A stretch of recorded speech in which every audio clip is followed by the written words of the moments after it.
Now, it's time to meet the players of college sports today, presented by the Allen Law Firm, and get this show started. He's a Heisman Trophy winning quarterback, a first-round NFL draft choice, and a member of the College Football Hall of Fame as both a player and coach. He is the head ball coach, Steve Spurrier. He's a rare two-time SEC Player of the Year and spent over a decade in the NFL. Ladies and gentlemen, Shane Matthews. And presenting the host of the show, with over 25 years of sports broadcasting experience, Terry Norvelle. Coming to you from the future Home Loan Studio inside Spurrier's Gridiron Grill, it's time for College Sports Today with Spurrier, Matthews, and Norvelle. Presented by the Allen Law Firm.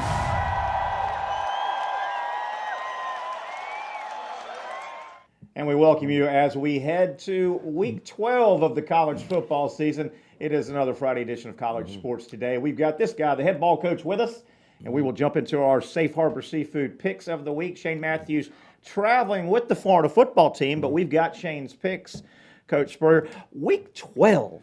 Does it fly by to you? It flew by to me. 12 weeks in. Just seems like the other day we were talking about Florida and FIU, you know, and now we're at the, 10th game of the season, I guess? Yeah.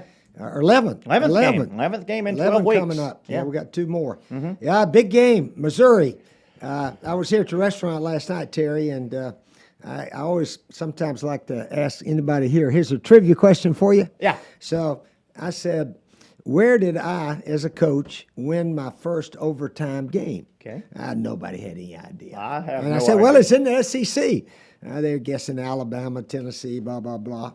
And then finally, I think Freddie Weeby had to tell some lady, holler out Missouri.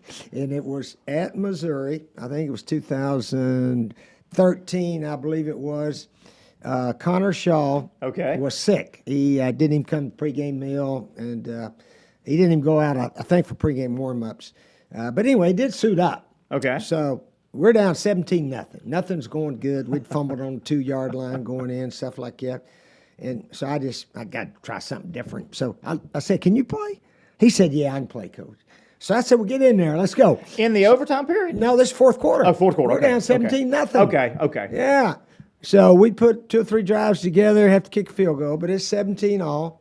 And we go into overtime. They score a touchdown first. We get it. We got about a 4th and 15. Okay. And Steve Jr. said, Pop, they may play that 2-man again like they did last time. So we ran what we call a little fork route, the inside guy running the corner.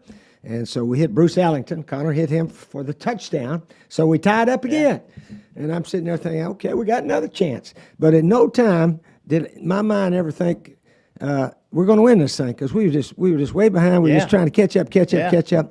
And so we go to the second overtime, and we have to kick a field goal, which, all right, we got a field goal.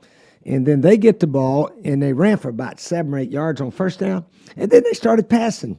How about that? So they missed 2 in a row. So now they're kicking a field goal, and their guy clanked it off the left upright. Oh, boy. And I looked around and said, I'll be a son of a gun. We have won this thing. We snuck out of here, didn't we? We won in over. That's the first overtime game I ever won. I only won 2. Coach Pinkel was there? There's still Coach Pinkel? Yeah, Coach Pinkel. But they still won the division. They were 7-1 in the division. We were 6-2. We'd lost to LSU and Arkansas, I think, or somebody like that on the west side. But anyway, that was a fun game. That was my first overtime win. And Missouri was really good back then. You know, they won the division two years in a row. Right when they got in. Yeah, did not win an SEC. But anyway, that was a fun game. But so now the people in the restaurant, they know that was my first overtime win. Question. You know, a lot of our younger viewers may not know, college football did not have overtime until 95. Yeah. Overtime just rolled into college football in 1995. And it's ironic that the NFL boys just had an overtime game that ended in a tie. In a dadgum tie. Yeah, they've had several over the years. I think it's crazy that the NFL, still modern day NFL, ends in ties. I think that's crazy. Yeah, they a lot of people think they ought to do their model the way college football does to get one. But I tell you what, that Penn State Illinois game was seven or nine overtimes. Nine overtimes. Yeah. That was freakish. So and they've changed the rule though a little bit after that. After the second one, you got to go for two. Yeah. So overtime is one play, and they call it another overtime if nobody wins. So Florida's at Missouri. The concern from Gator Nation is that the running back who Batty has over 1,200 yards. He's fourth in the nation, and he has over 50 catches. So the concern for Gator Nation, are they just going to run the ball downhill? And if Florida's defense doesn't have a little more want to tomorrow than they did this past Saturday, they may not stop that running back. He's got coached 1,200-plus yards with a couple games left. Yes. Couple games left. Is Batty the way you pronounce it? Yeah, I think it is. I've been calling it Beatty. Maybe Beatty. I've heard it both ways. Yeah, but he's a tough running back. Yeah, he is. I don't know if he's leading SEC or not. Yeah, leading SEC. I think he is. Fourth in the nation, well, Coach. LSU running back only ran for, 287 or something? That's about it. Oh, my goodness. That's about it. Now, I think we'll get everybody up there and force them to throw the ball, play an 8-9-man line, something or another. And their quarterback might be out. I'm not sure if Bazelak is going to play. He's been banged up the last half of the season. That's true. So he may be banged up, but it's not going to be easy. It's not going to be easy. It's not. And but it's a good test for our guys. We need to win. Yeah. Nobody knows exactly what our coaching situation is right now. Nobody's talking about it. So I think it depends a lot what's happened in these next two games. It very well could. I want to thank, of course, our two major sponsors that make this show happen. You see the logos above us. The Allen Law Firm, wonderful law firm based out of Gainesville, Ocala office, and a Gainesville office. As well. You can contact the good folks for expert consultation. It's very simple. Pick up your phone and hit pound YES, get you through to the Allen Law Firm. And thanks, as always, to Future Home Loans. We are inside the Future Home Loan studios, inside Spurrier's Gridiron Grill. Remember, brunch now is official. Every weekend, Saturday and Sunday, brunch, not seasonal. It's always 11 to 3, right? 11 to 3, that is on. It's year-round. I heard it's really been accepted very well. Coach, we'll get to some picks here after the break. But, yeah, Florida, I don't know if I subscribe to the same theory that you just said and a lot of people. I don't think the Missouri and FSU games should matter, in my opinion. I think you make a decision based on what your team – I wouldn't – if I was making a decision on a coaching situation at Florida, I wouldn't let Missouri and Florida State dictate anything I do. I'd make my dadgum decision, but a lot of people think we'll see how the team plays. Now, they better respond a little better defensively than they did last Saturday. That was a pathetic performance on defense. It was pretty bad the first half, but we played better second half. Picked it up in the second half. Now, Virginia Tech, they probably said they want to cut ties with Fuentes. They did, yes. With 2 games to go, because if they played extremely well, they still funny. Stuck with him, Yeah. So I don't know. I think still a lot does depend on these last two. Yeah, it'll be interesting. And then, of course, win, lose, or draw, no matter what happens this Saturday, the way the season has played out, and we'll get to this next week, the way the season has played out, FSU's going to roll in here feeling good. Their first half of their season was a disaster. They've put it together. FSU's playing pretty good football. So we've got a whole week to talk about that. You know that saying some great philosopher once said, and I used it all the time with our team, what's most important in life is not where you are, but what direction are you moving. Is that right? What direction are you moving? I like it. If you're moving downhill and you're near the top, that's bad. If you're down near the bottom, but you're moving up, that's good. That's what life's all about, moving in the right direction. Moving in the right direction. Tell you what, let's move in the right direction. Take a break, come back. It's Safe Harbor Seafood Picks of the Week time. Coach Spurrier, Shane Matthews, and myself, Terry Norvelle, will give you what we think is going to happen tomorrow in Week 12 and preview it a little bit later after Coach Spurrier takes off. We'll have Brent Beard. We're going to kind of look around with Brent Beard for about 10 minutes, just kind of an overview as we are deep into the college football season. Stay where you're at. We're going to tell you who's going to win and lose tomorrow, coming up next on College Sports Today. Plan was a leisurely ride out to Williston on my Honda Rebel 500. I had a pretty bad accident. There was only one name I thought of, and that was Bill Allen. I knew that Bill was a UF law school graduate. I knew that he rode motorcycles himself and that his law firm specialized in motorcycle accidents. But what I didn't know is how much Bill cares about all of his clients. And I feel honestly like I hired a law firm. What I got was an extended family.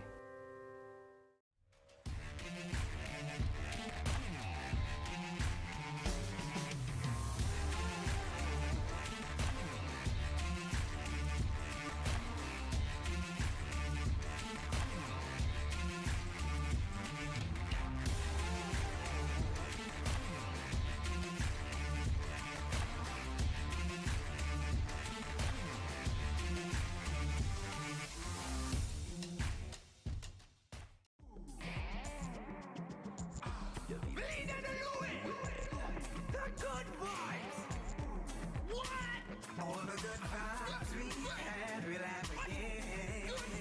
All the good vibes we've had, we'll have again. All the good vibes we've had, we'll have again. All the good vibes we've had, we'll have again. Taste the islands and every drop of Vida de Luis tequila. 100% blue agave from Tequila, Mexico. Good vibes. Good vibes we've had, we'll have again. All the good vibes we've had, we'll have again.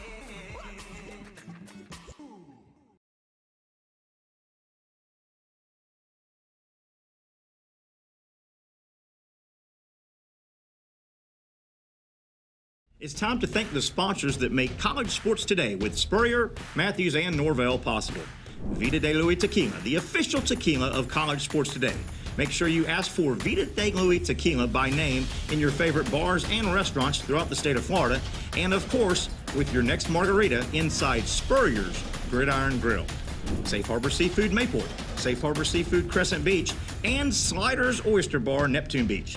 The official seafood restaurants of college sports today with Spurrier, Matthews, and Norvelle can be found up and down the northeast Florida coast.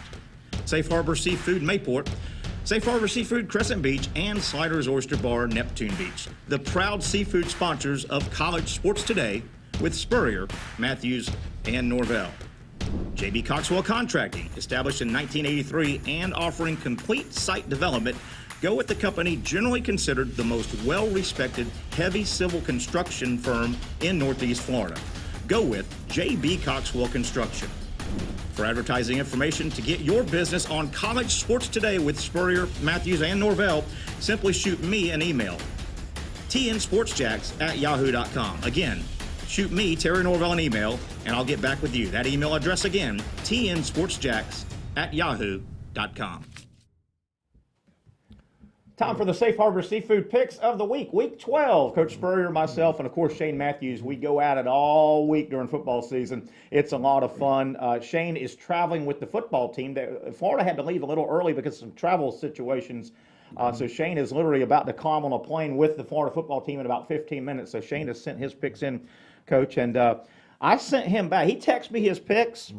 And I texted him back. I said, Shane, you're not drinking this early. He's got some, I think he's got some different ones, but he sent me back. He said, my picks are my picks. So I said, Shane, I think he's trying to throw a knockout punch. Coach, so before we get to it, let's take a look at the games. And last week, you had a nice week. Coach Steve Spurrier, the HBC, last week you went 8-2. You gained 2 games on Shane and myself. And this thing is tight. Shane's in at 74. I'm in at 73, and you're nipping out our heels at 69, right on top of us. Coach, you went 8-2 last week. Nice job. Nice job. That's good. Yeah, I tell you what, probably during the season, I shouldn't have picked who I was pulling for all the time, like Florida and Mississippi State and so forth. But anyway, yeah, maybe I can catch you boys, but I got to obviously pick different than you do. That's what gets you in these things. Coach, that's what gets you. You start. You may not like a team, or you need a team to win, to lose, or something. Yeah, you got to keep it neutral if you really want to go at it. So we flashed the games there a moment ago. Feel free to play along with us and give us your comments. So let's get going, Coach. Here, let me see if I can put them back up here there for us. We've got game one. Game one, SMU. Couple losses now. They've fallen out of the rankings. They take on 5th-ranked Cincinnati, and Cincinnati has got to keep winning. You get the feeling if they lose one, people are going to kick them out. That's a 3:30 ESPN game. Shane has gone SMU. Shane Matthews has gone SMU. I'm going to go Cincinnati, Coach. I'm going to stay with Cincy. Your thoughts? The first big challenge for Cincinnati since they beat Notre Dame about 6 or 8 weeks ago. Yeah, I'm going to go with Cincinnati strictly because it's up north. If it was down in Dallas, SMU territory, I think I would go with the Mustangs. But Cincinnati at home. But Shane has gone SMU, so we'll track that. So you and I like Cincy. Game number 2 in the SEC, Arkansas. They've crept back up, and these poll numbers are the college football playoff, not the AP. These are the real poll. Arkansas's climbed back to number 21. They are at Tuscaloosa playing Alabama. That's the 3:30 CBS game. Shane goes Bama. Coach, how do you see it? Bama 1 win away from clinching the West. Yeah, I think it'll be a good game, possibly. But I would take Bama at home, and that'll set up the Bama-Georgia game. completely, but it would be fun if Arkansas could upset them, and that West would be in turmoil right now. Still wide open. Heck, Auburn could still Yes. win it possibly. Yeah, but we all three like Bama. Bama at home. Again, that's the 3:30 CBS game out of the SEC. Oklahoma, game number 3 here, Coach. The Sooners have tumbled now to 13th in the college football playoff poll. They're 9-1, 5-1 in conference. Iowa State, a little bit of a disappointing year, 7-3, 3-3. Iowa State has played Oklahoma off their feet the last 5 years. The game is in Norman. Oklahoma cannot lose again. This is a high noon Fox game. Shane went Oklahoma. I'm going Oklahoma, but I'm going to copy what you just said. I think this is going to be a good game. I think Iowa State's going to play well, but how do you see it? Yeah, I would go Oklahoma? Oklahoma. Yeah, they've had their one loss. They know Yeah. they can't lose anymore, but it's at Oklahoma. So, Yes. I'll go with the Sooners. Yeah, Sooners 9-1, as I said, 5-1. Bedlam is next week, but they've got to win. Oklahoma's got to beat Iowa State. And speaking of the Bedlam game coming up next week, Oklahoma State, our fourth game we're going to pick, number 9. Oklahoma State is now ahead of Oklahoma. Yep. They are at Texas Tech. Oklahoma State still sitting on just the one loss. The one loss. Their loss was to Iowa State, by the way. But by the way, Bedlam is in Stillwater next week. So Oklahoma State is trying to get their win and really make that a meaningful game. Shane went with Texas Tech, Coach Spurrier, in this game. 8 o'clock, Fox, tomorrow night. Oklahoma State on the road. They got to get the win. How do you see it? Okie State. I hear all these radio experts really bragging on Okie State, how they can play defense. And at Texas Tech, they'll need to bring their defense with them. Yeah. But they got a lot more to play for than Texas Tech. So I would think maybe they can really get this one, and Oklahoma wins, and then that would have a big game. The Bedlam, they call it Bedlam out there in Oklahoma. That'll be fun to watch. But Okie State needs to beat Texas Tech for that to happen. I'm going to follow you, Coach, and go with Oklahoma State. Again, Shane has taken Texas Tech in this one, so we split a little bit there. Tip of the hat, though, real quick to Texas Tech. You know, they've changed coaches. They let their coach go, so they were an interim coach, and they won last week on a 62-yard field How about goal. that? I remember. Remember that guy? 62, Coach. 62. And they've already hired a new coach. I think they- So yeah, the interim guy's just coaching. Maybe he'll get a head job somewhere if he keeps winning. Who knows? And word was that it appeared a bunch of calls went against Texas Tech, and they got an interim coach last week. A bunch of calls supposedly went against them, and they're under an interim coach, and they hung around and hung around. Then I think it was a walk-on kicker, 62 yards to knock it through. So you like Oak State, I like Oak State. Shane went Texas Tech. Let's move it on into the ACC. Huge game for Wake Forest. Wake Forest, 10th in the college football playoff poll. Remember, Wake Forest 9-1, but they're 6-0 because their loss to North Carolina was not a conference loss. Wake Forest is at Clemson. This is a noon ESPN game tomorrow. Shane likes Clemson. Coach, I'm going to go next. I'm going to go Wake Forest. I think the magical year, and I know Clemson's got great defense. I don't know how much want to Clemson might have. This should be a good game. The biggest Wake Forest game in a long time, trying to win their division. Yeah, this could really be a good game. Clemson's favored by, what, 3 or 4? Yeah, they're favored. They are favored. Yeah, Wake really has a lot to play for. They do. Now, does Clemson have any chance in their division? I think Wake would have to lose, get beat tomorrow by Clemson, and Lose at the next Boston one. College. Yeah. If Clemson could win out, they're both in. Good question, Coach. They're both in that Atlantic side. Yeah, okay. So Clemson, I think, could get this. They're still alive. So they're yeah. still alive. Yeah. I'm pulling for Wake Forest. They're a school that doesn't win much during the year after year. So, Coach Clausen's team, I say they beat Clemson. They have been a fun story. Yeah, I'll haven't go they? Wake, yeah. They have been. So you and I are going to go Wake. Shane goes Clemson. Clemson's still got a nice defense. I just don't know if they got want to anymore. And I know they're still playing. You know, these Clemson players, their last 3 years on campus, they've been looking for the big trophy. I don't know if they know they're not going to get the big trophy this year. I don't know if they're going to be in there mentally. I'm going to go with you, Coach. Wake Forest. Shane goes Clemson.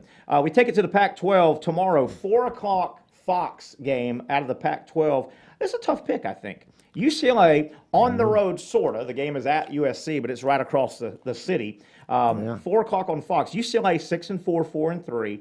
USC, coach has been fired, 4-5, 3-4 with an interim coach. Shane goes USC. Damn. How do you see this one, Coach? UCLA at USC. Yeah, I think UCLA is definitely favored over USC. So I'll go with the Bruins of UCLA. I'm going to go with UCLA as well. Shane likes USC, and I think Chip Kelly, he could use this game. He needs to get that 7th or 8th win, but he doesn't need to lose to his crosstown rival as they've already fired their coach. You know, that I think the natives will get restless again. I'm going to go with UCLA as well, like you did. But Shane, I told you he's got some interesting picks this week. Yeah, he's picked some underdogs, yeah. He's picked a few underdogs. Huge game is next, Coach, out of the Pac-12. We'll stay in the Pac-12. You got number 3, Oregon. They are on the road at number 23, Utah. These teams are in different sides. They may meet in a few weeks if they end up winning their side. But this is Oregon and Utah. Utah is a tough place to play. That is a good home crowd out there. Shane has gone Utah. Utah is 7-3, but 6-1 in conference. Oregon is 9-1, 6-1. Oregon cannot afford another loss. They're trying to hold on to that playoff spot. Shane goes Utah. I'm going to go. I'm scared. This scares me. I'm going Oregon on the road in a dogfight. How do you see it, Coach? I'm going to pick Utah at home at the stadium there. They'll have a full house, screaming, yelling, going crazy. Home crowd. I love that stadium there. You know why? The Apollos, Orlando Apollos, we played the Utah, what was their nickname? What was their name? Denny Erickson was their head coach. I know that. And it was a night game, and it started snowing at about 5 o'clock. And we went out for pregame warm-ups, and Garrett Gilbert couldn't even hold on to the ball. We couldn't hit a simple pass. We start the game, and we tried a little draw play, a little screen or something, and punted. And then all of a sudden, I saw the Utah quarterback. He zinged one about 40 yards down the field. And I said, what? I said, Blake, he can throw the ball. He said, Coach, just call the game. Don't worry about the snow. I said, okay. We never punted. We had no turnovers. We beat them 20-13. One of my favorite games in the snow. How about that? Our field goal guy, Elliott Fry, kicked everything. I think he was 2 for 2. And it was a fun game to win in the snow. A bunch of Florida boys winning a game in the snow. You hit it, though. That is a tough home crowd. The place is, it's not the biggest stadium. They'll get 50,000, but they're a tough crowd. They take a lot of pride. And that Whittingham, he's a good, solid coach. Kyle Whittingham's been out there for a long time. He's the best. He's done very well. He's one of the longest tenured coaches in the nation. I think it's his 15th year. There was a long interview with him. I was watching some stuff yesterday, previewing the big games. This is like the second biggest game on the weekend. And they had about a 15-minute interview with him. And he took over for Urban out there. And he has sat there and done a great job out there. Yeah, 14 or 15 years he has done a win. And just seems like a great dude, too. I went Oregon. So you and Shane both go Utah. ACC game, this is a noon ACC network game tomorrow. Florida State, 4-6, but it's been a turnaround second half. The Noles on the road at Boston College. Florida State pulled that win out against Miami last week. That was a great momentum, but the Noles on the road, I'm not sure how the weather is tomorrow, but they're playing at noon, so they're not getting Boston at night. Boston College, 6-4, 2-4. Shane has gone Boston College in this game. They're the home team. Coach, how do you see this one? Yeah, you know what? If they're 6-4, I think I'll go Boston College. I didn't realize they'd played that well, simply because it's on the road. Yeah, Boston College at home, 6-4 overall. I'm going to go with you guys. I'm going to draft off you guys as well. I think FSU has really turned it around. Big emotional win last week over Miami, but they're going on the road. Boston College plays that physical style of football, and I know Boston College is only 2-4 in conference, but they've had a pretty nice year. They really have. That Hafley guy from Clemson that's up there, Jeff Hafley, has done a pretty nice job the last couple of years. So we go Boston College across the board. Staying in the ACC, tough game here. Both teams really floundering. Virginia Tech is at Miami. Virginia Tech let go of their coach, so they're in an interim situation. Miami grumblings very loud about Manny Diaz. Toss-up game. Two teams really, coach, limping into the game. Shane goes Miami at home. I'm going to go Virginia Tech. I don't know why. How do you see this one? Yeah, I think Miami can beat Virginia Tech. Miami still got their head coach. Vatek's got their interim guy. It's at Miami, and they could be fighting for Manny Diaz. I think if he has a winning season, he might be okay. Who knows? But, I'll go with Miami. I'm going Virginia Tech. You kind of need to go different a little bit to gain ground. I may lose one. I'm gonna maybe win one for Manny. Win one for Wente maybe. But what a tough game. Two programs really limping into this game. Two more, and we'll let you get out of here, Coach Spurrier. We'll go ahead and pick the Florida game and save the biggest game for last. Florida on the road at Missouri. We all kind of know the subplots. Florida is really leaking oil right now as a program. 4 o'clock SEC Network. Missouri at home, 5-5. So a couple of teams trying to get bowl eligible, Coach. Shane goes with the Gators. Florida is favored. How do you see Florida on the road tomorrow at Missouri? Yeah, I think the Gators hopefully are going to go out there to play and play hard. And if we do, I think we're a better team than Mizzou. But we got to go out there with a good attitude. So we'll see. So I'm going to take the Gators. I'm going to ride with you guys as well. I think if Florida, I think we'll know early. I think we'll know 2 possessions into this ball game if Florida is sticking their hat in there defensively. Okay, they got a chance. If I see some of that effort and some of that tackling that I saw this past Saturday, it may be a long day. But I'm going to ride with you guys. Florida across the board. I don't think it's going to be easy. I don't think it's going to be easy at all. And remember, the dust-up the 2 coaches had on the field last year in Gainesville. Drinkwitz at Missouri is going to really want to put one on Florida. So we will see. Last game, Coach, here on our Safe Harbor Seafood Picks of the Week, Week 12, is the big boy, the big game. 2 top 10 teams going at it. You've got Michigan State at Ohio State, okay? The Big Ten is a lot of fun. 3 teams kind of figuring it out in the East. Michigan State, and Ohio State. The Spartans 9-1, 6-1. They still have Penn State next week. Ohio State 9-1, 7-0, and they play Michigan as well. They still have got at State Michigan. does, Ohio State at home, Michigan State on the road. Shane went Ohio State. How do you see what's supposed to be the best game of the day tomorrow? Yeah, I'd go with Ohio State. I think they're a better team. They were talking about Michigan State and Coach Tucker and so forth. And Mel Tucker is in line for one of them $9 million 10-year deals like Jimbo Fisher. If that happens, there's a good chance that he will make more than $1 million per win. I don't know if they win 9 a game every year up there at Michigan State. The teams they've beaten this year, I think obviously the win over Michigan was huge, but Michigan was about the only team with a winning record I think they've beaten. Yeah. But that's what the ADs and the boosters want to do now. If one coach is hot for a little while and get one of those giant deals, Mel Tucker may get that this year, I guess. That is interesting. So, again, I'm going to take Ohio State as well. So we're Ohio State across the board. That is interesting if you break it down like that. If he does sign that 10-year, $90 million. Well, Jeff Brown's been making more than $1 million a year up there, Sid, because he makes 7 something, and I don't think they haven't averaged 7 a year since he got that contract. That is interesting, but boy, is modern college football big business. It really is. All right, Coach, we're down. We're down. I know you're gonna. I think go to Mississippi State, right? You're gonna watch the Staters go play tomorrow, right? Yeah. We're my son coaches receivers there, and we try to get 1 game a year. So this is the one we're trying to go watch. And you've already they seen play your Tennessee other- State. Tennessee State. Eddie George is the head coach there. Their offensive coordinator guy there actually coached with me with the Washington Redskins. Who's that? A guy named Hugh Jackson. Okay, he's I there remember with Eddie George. So, but Mississippi State, they're on a roll right now. They're doing well, and they're already talking about the Egg Bowl out there. They need to take care of business this week, just like Ole Miss. Who do they play this week? You know, I don't know. They got a little team. Vandy. They got Vandy. They got Vandy. They got Yeah. Vandy. So that, State and Ole Miss should both win. they should. Yeah. And that's Thanksgiving night, right? They moved that back. Yeah, it's going to Egg be Bowl. Thanksgiving. Yeah, it'll be one of the biggest egg bowls ever, they say. Lane Kiffin came out and said, the Ole Miss Rebels have never won 10 games in a season before. And Ole Miss hadn't. Even they never Johnny won. Vaught and them guys didn't. Not, Really? not 10 in a regular season. Okay, yeah, because they were only playing 10 back then. Played Yeah. 10, then Yeah. 11, and now we're up to 12. When we beat FSU here in 91, That was the Gators' first ever 10-win season. Did you know that? Yeah, how about that? So, but we were playing 11 back then. Back then, yeah. And for a long time, as you referenced a moment ago, college football regular season was 10 games. Right.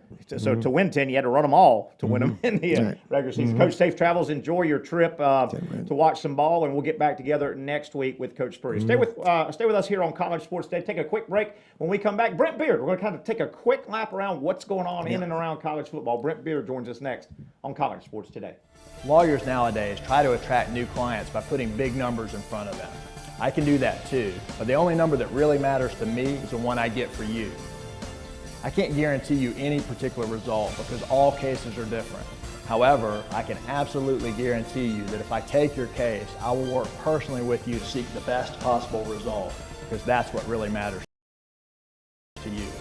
At Allen Law Firm, clients and results are what we're all about. Call me anytime.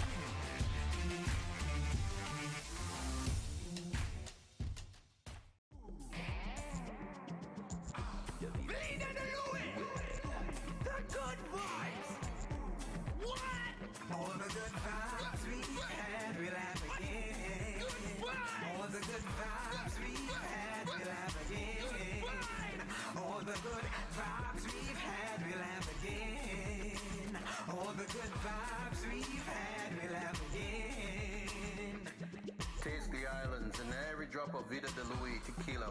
100% blue agave from Tequila, Mexico. Good vibes.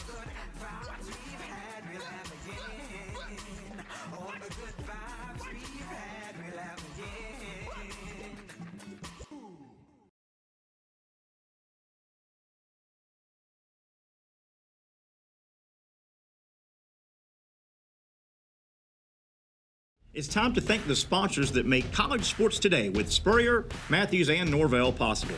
Vida de Luis Tequila, the official tequila of College Sports Today. Make sure you ask for Vida de Luis Tequila by name in your favorite bars and restaurants throughout the state of Florida. And of course, with your next margarita inside Spurrier's Gridiron Grill. Safe Harbor Seafood Mayport, Safe Harbor Seafood Crescent Beach, and Sliders Oyster Bar Neptune Beach. The official seafood restaurants of College Sports Today with Spurrier, Matthews, and Norvelle can be found up and down the Northeast Florida coast. Safe Harbor Seafood Mayport, Safe Harbor Seafood Crescent Beach, and Sliders Oyster Bar Neptune Beach. The proud seafood sponsors of College Sports Today with Spurrier, Matthews, and Norvelle. J.B. Coxwell Contracting, established in 1983 and offering complete site development. Go with the company generally considered the most well-respected heavy civil construction firm in Northeast Florida. Go with J.B. Coxwell Construction.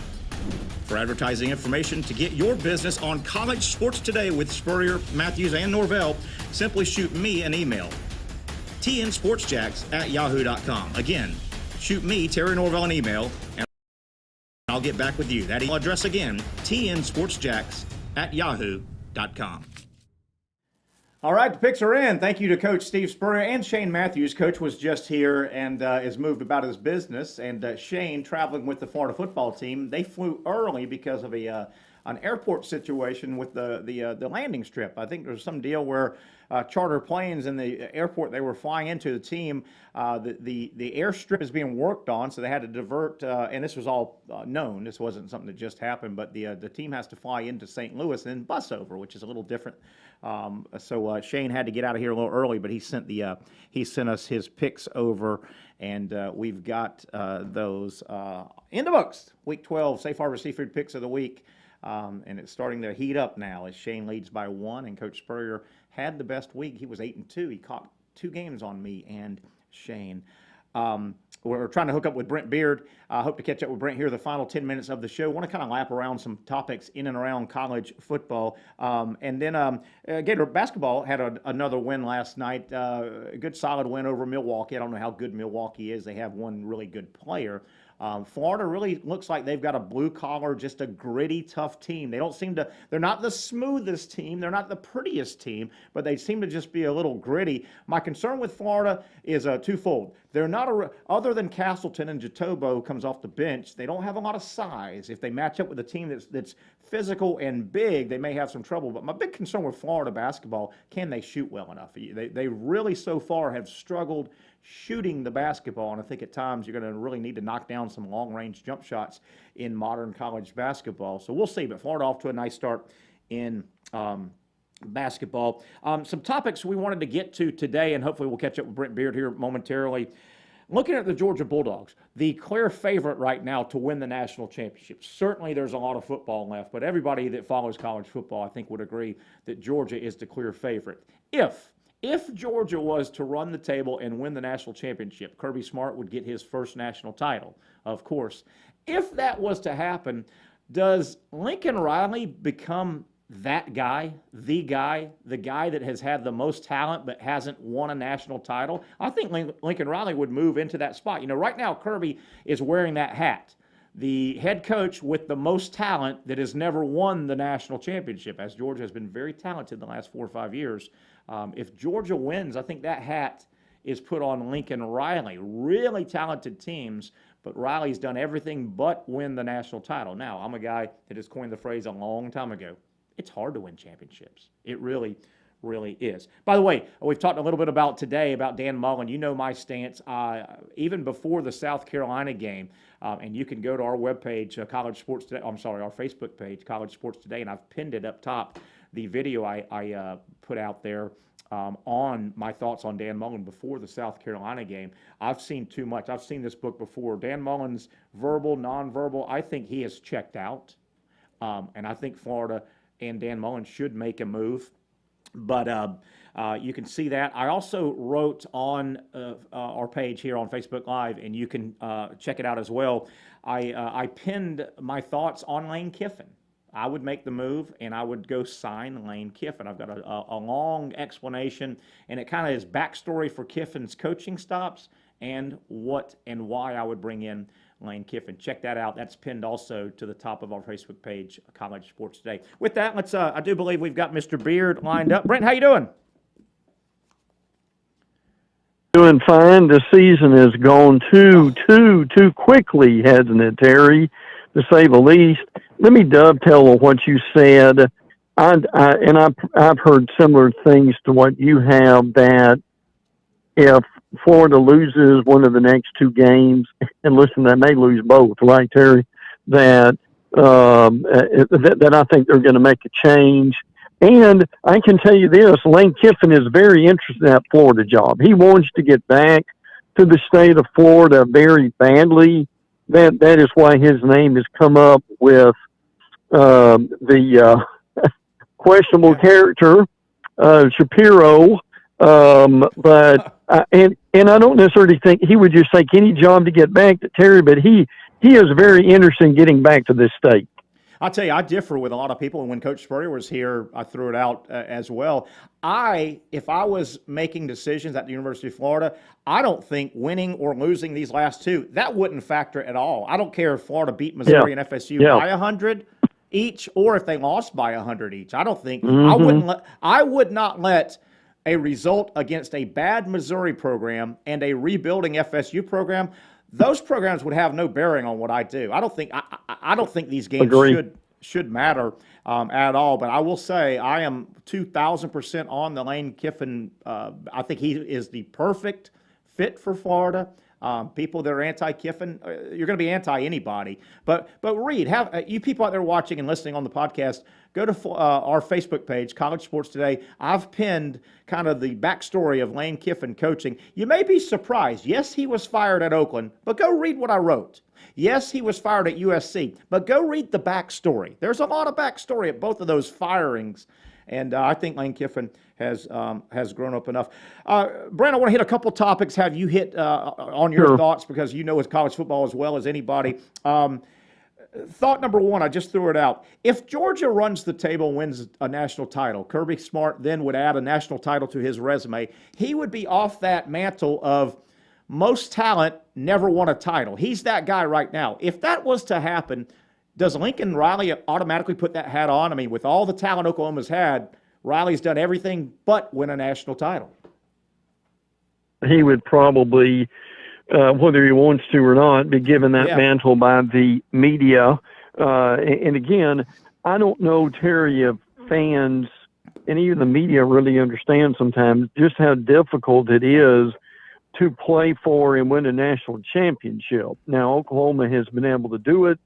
They just haven't got that far yet. And frankly, at this point, Terry, would surprise you at all if Oklahoma gets loss number 2 coming up maybe in the next couple of weeks with Oklahoma State and Iowa State. So, and look, there's not just a little bit of speculation about him going to LSU. That is out there also.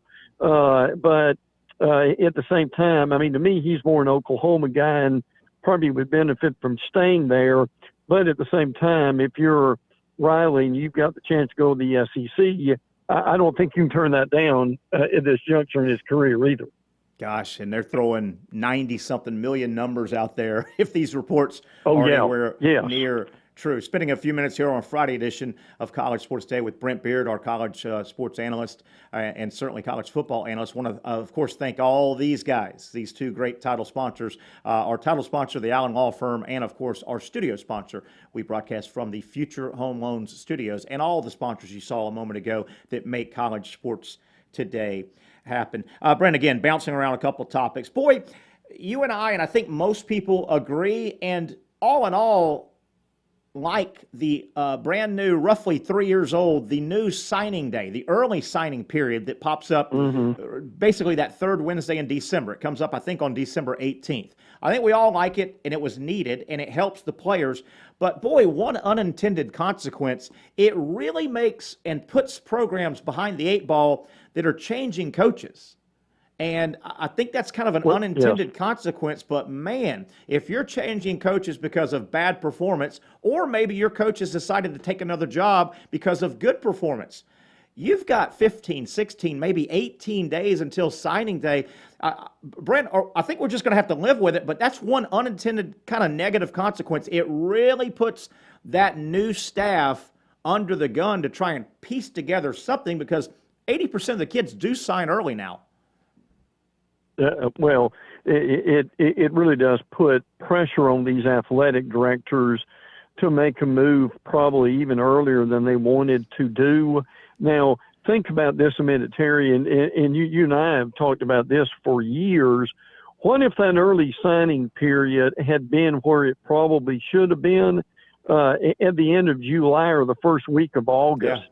We wouldn't be going through this right now with some of these coaches like we normally would. And listen, who knows who else is going to retire? After watching Duke last night against Louisville, a lot of speculation David Cutcliffe may retire too. But no, it is out there, and you can't ignore it. ADs want to get a head start, which is exactly what, say, a USC did.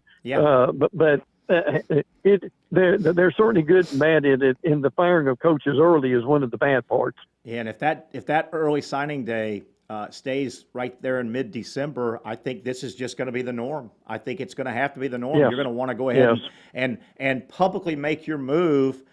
Start talking to some of your recruits. Hey, we're going to bring a good guy in. Just stay with us here. Don't do anything rash. And give us a moment, and we're going to bring in a quality hire. But yeah, it's kind of a weird unintended consequence that bites a lot of programs. It really does. Brent, if I'm reading this right, and I may be wrong, but I don't think Alabama gets, barring something wacky happening in the last 2 weeks, I don't think Alabama with a second loss would get in the college football playoff.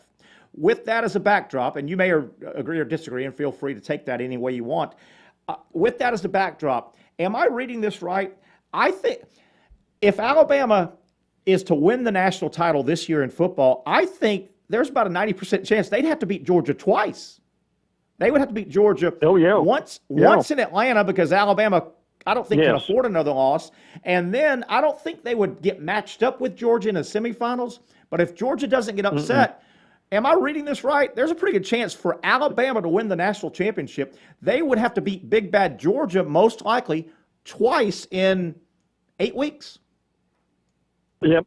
No, I think that's very accurate because Georgia will certainly win tomorrow with Charleston Southern. They'll beat Georgia Tech, which means that they'll be undefeated going to Atlanta. And even with a loss, Georgia is still going to the playoffs because they have been in control just about the entire year. Now, the only way that would happen for Alabama, a 2-loss Alabama to go, would be a combination of things. One would be if Alabama lost a close game, either Arkansas or Auburn, and then they just blew out Georgia. Good point. But I still think, Terry, in order for them to go, they would still have to have some chaos around them. Some of the and I think an Ohio State or an Oregon would probably, maybe both, have to lose in order for that to happen. So and by the way, when we go to expanded playoff, even a 2-loss Alabama would get in. And by the way, there's two things out there right now I'm going to mention real quick. Number one is Dan Patrick has come out this morning and said that he has heard that the commissioners now are on board for to go to 12 and get this, Terry, and to start maybe even as soon as next year. Now, here's to me what would trump that. Ross Dellinger, who has been he writes for The Athletic, who has been with a lot of inside information, is coming out saying now the earliest that would happen would be 2024. He thinks it will go to 12. So I'm going to err on the side of Dellinger with this one because of his context with this.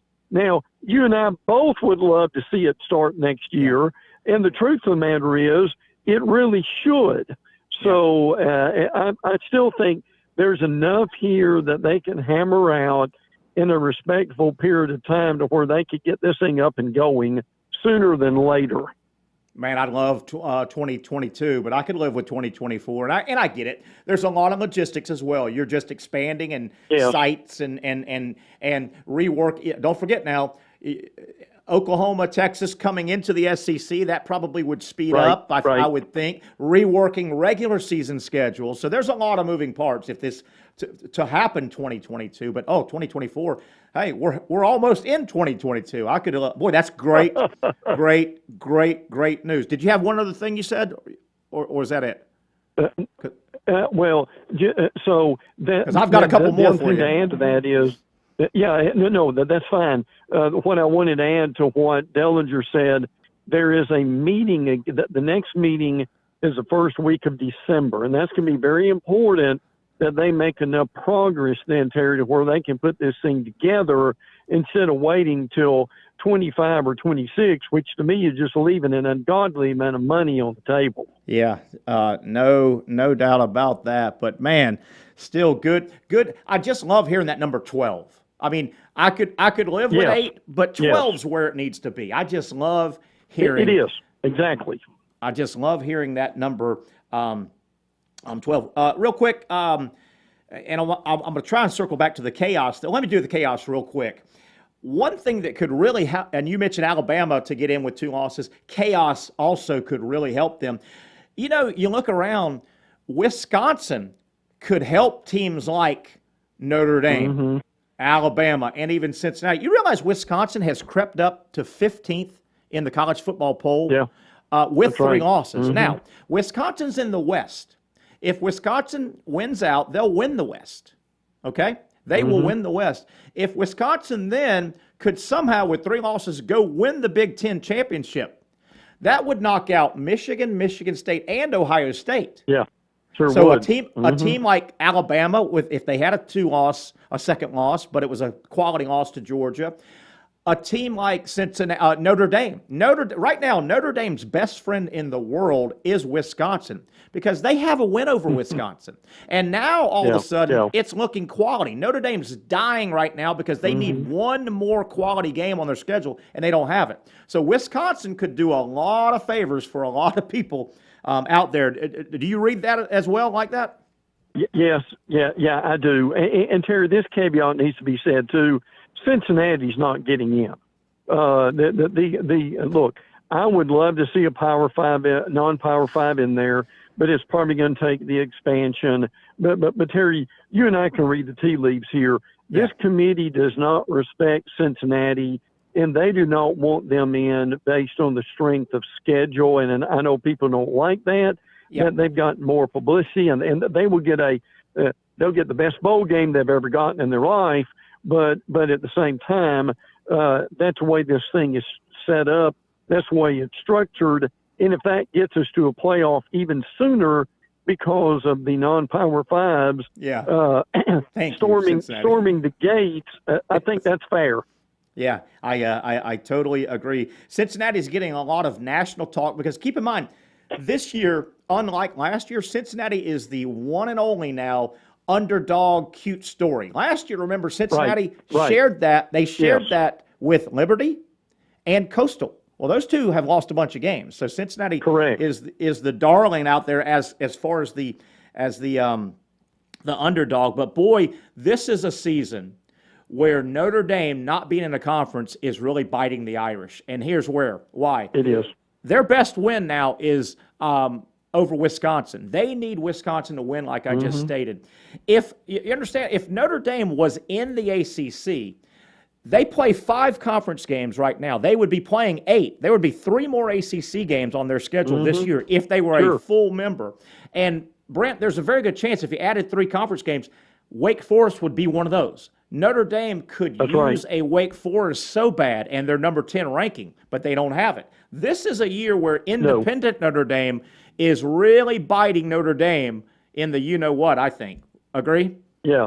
Well, I agree. And, Terry, the other thing that would help Notre Dame, 2 things here real quick. One, a really good Southern Cal would have helped them too, correct? Oh, absolutely. And then the other thing would be is, look, we talked to some LSU people who have said that quietly maybe one of the candidates somebody's talking about for LSU is Brian Kelly. Now, I'm not saying he's going there. That's just kind of come out from some people who follow LSU. I still think Billy Napier's in there. But to your point, and it's a really good one, I would agree with that. A good Wake Forest coached by Dave Clawson, who, by the way, Virginia Tech is interested in Dave Clawson, too. He's done a good job there. But that's right. And at some point, we talked over the years, haven't we, Terry, that Notre Dame's independent status is wonderful, but it also hurts them in certain areas. 2 things could really help, and Notre Dame is dying right now because they don't have it. One more quality team on their schedule. It could be, if they were in the ACC, like I said, it could be a 10th-ranked Wake Forest. And don't forget, when Championship Saturday rolls around, that first Saturday in December, Notre Dame's not playing. They are out of sight, out of mind. Everybody else is trying to. If it's a beauty contest, everybody else is putting their makeup on and their fancy clothes. Notre Dame's sitting at home. So this is the first season, it appears, unless that crazy chaos happens, it appears Notre Dame is really getting bitten the you-know-what by not being in a conference. Real quick to add on what you said about LSU and their coaching search, you wonder if Notre Dame, the president, the AD, are quietly calling LSU and saying, hey, come get our guy Kelly because we've got our next guy, Freeman, the defensive coordinator at Notre Dame, right? They brought him over from Cincinnati to be the next head coach at Notre Dame. So I think Notre Dame would love to go ahead and move Marcus Freeman into the head job and say, hey, come take Brian Kelly off our hands a little early. Is that crazy to think? No, it's not. Terry, to me, the only caveat to that would be if Kelly left, if Luke Fickell picks up the phone and calls him and says, I'm ready to make a move, Fickell would trump Freeman at that point, don't you think? Super point. If Fickle, and Fickle's staying in that part of the country, right? Fickle's not going to. Yes. He's not going to be at Cincinnati 3 years from now, but he's going to be in that Big Ten footprint area. I mean, that fits him, and he should be. Right. Yeah. That is an interesting. Oh, the dynamics of college football. Brent, we've kept you too long. Thanks so much. And depending on schedules, and we'll figure this out, but depending on schedules, we might get you on next week for kind of a whole show, a good 30 minutes of Brent Beard as we wrap up college football regular season. It pains me to say that, Brent. I know. And Terry, I'll leave you with this. Mississippi State plays Tennessee State. By the way, coached by Eddie George. People may have forgotten that, but the Heisman Trophy winner is coaching at Tennessee State. And how about Terry Bowden and Rich Rod playing LSU? And listen, I give him credit. They've done a pretty nice job at Louisiana Monroe this year. Terry Bowden has. Yeah. So, and look, I know I'm between here, and I'd be interested in your take at some point, an hour later, but. Look, I get the bye games. I get why fans hate them, but I also have talked to enough people in these smaller schools that Terry, the South Alabama, Tennessee State, Mississippi State, Louisiana Monroe, LSU, Prairie View, A&M. How much of their budget is decided by these games Saturday? Yeah, it is definitely a money thing for those programs. You mentioned Terry Bowden. He took that Louisiana Monroe job. Brent, they've won like 4 games. This has been that Louisiana Monroe job. Yes. Up until last year was one of the 2 or 3 worst jobs in America. They've won like 4 games. It's been a nice year for Terry Bowden. And speaking of the Mississippi State Tennessee State game tomorrow, Eddie George coaching Tennessee State, the great Eddie George. Coach Spurrier's heading up to watch his son coach. He's going to that Mississippi State game. Right. And That's right. Steve Spurrier Jr. is the receivers coach for Mike Leach at Mississippi State. And Scott Spurrier is a grad assistant at Arizona. So there's some Spurriers coaching around there. I know people always want a Spurrier back in college football. Well, there are actually 2 Spurriers in college football. Yeah. Brent, thanks so much, my friend, for just catching us up on what's going on. And we'll see how schedules work. May get you on for a long time next week and talk a lot of college football. Thanks, buddy. Good. Thank you, bud. Take care. That's our buddy Brent Beard. Thanks so much. He does a great job and really is he's got his finger on the pulse as well as anybody in college football. Fun time of year. It's just sad that it's coming to an end. Week 12. They play 13 weeks to get 12 games in. So next week. Now, the bummer is next week's the end of the regular season. The positive is next week is rivalry week, and they are everywhere. Florida State, Oklahoma State, the Iron Bowl, on and on and on. But that's next week. We've just previewed Week 12 this coming Saturday. Hope you enjoyed the show. Thanks again to all of our wonderful sponsors, including our 2 lead sponsors, the Allen Law Firm and Future Home Loans. We are inside the Future Home Loan studio here inside Spurrier's Gridiron Grill. That'll wrap it up. Thanks to Coach Spurrier for stopping by. Shane Matthews traveling, but he got his picks in. And, of course, our producer, Evan Miller. We'll do it again on Monday. We hope you join us then for the next edition of College Sports Today.